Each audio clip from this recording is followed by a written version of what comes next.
আজ আমি আমার ছোট বোনকে নিয়ে সকাল সকাল জমিতে গিয়েছি মিষ্টি আলু আনবো বলে। কারণ আজ এই তাজা তাজা মিষ্টি আলু দিয়ে বানাবো ক্রিস্টাল রোল নুডলস। বাসায় এসে আমার বোন মিষ্টি আলুগুলোকে ঘষে ঘষে পরিষ্কার পানিতে ভালোভাবে ধুয়ে নিচ্ছে, কেননা মিষ্টি আলুতে লেগে থাকা কাদা, ময়লা ও ক্ষতিকর কোনো পদার্থ থাকলে চলে যাবে। এরপর বড় একটি পাত্রে পরিষ্কার আলুগুলোকে ঢেলে পাথরের ক্ষুরধার একটি প্লেট নিব, আর আলুগুলোকে পাথরের প্লেটে ঘষে ঘষে মিহি ভর্তা বানিয়ে নিব। বেশি করে পানি ঢেলে রস বানিয়ে অমসৃণ অংশকে আলাদা করা হয়, যা নুডলস বানানোর সবচেয়ে গুরুত্বপূর্ণ প্রক্রিয়া। পরিষ্কার ব্যাগ নিয়ে ভালোভাবে চেপে চেপে শুদ্ধ রস বের করে নিব।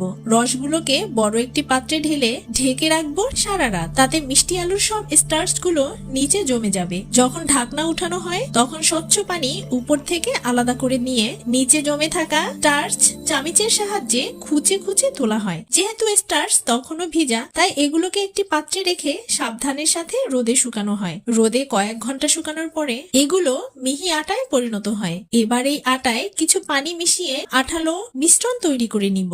এগুলো কিছু লম্বা ট্রেতে ঢেলে ফুটন্ত পানির উপরে রেখে দেয়া হয় কিছু সময়ের জন্য। এতে নরম মিশ্রণটি জমে একটা পাতলা শীটে পরিণত হয়। এবার এটি ঠান্ডা পানিতে ডুবিয়ে অল্প অল্প নেড়ে সাবধানের সাথে তুলে নিব, যাতে শীট ছিঁড়ে না যায়। শীটগুলোকে বাঁশের উপর ঝুলিয়ে দেয়া হয়, যাতে রোদ ও বাতাসে শুকিয়ে যায়। যখন এটি হালকা শুকিয়ে আসে তখন দেখতে একদম স্বচ্ছ কাচের মতো। হালকা শুকিয়ে এলেই শীটগুলোকে হালকা সেকে নিব, যাতে বেশি শক্ত হয়ে না যায়। এবার শীটের উপরে ব্রাশ করা হয় ঝাল মরিচের পেস্ট, সবজি ও টক ঝাল মিষ্টি মশলা।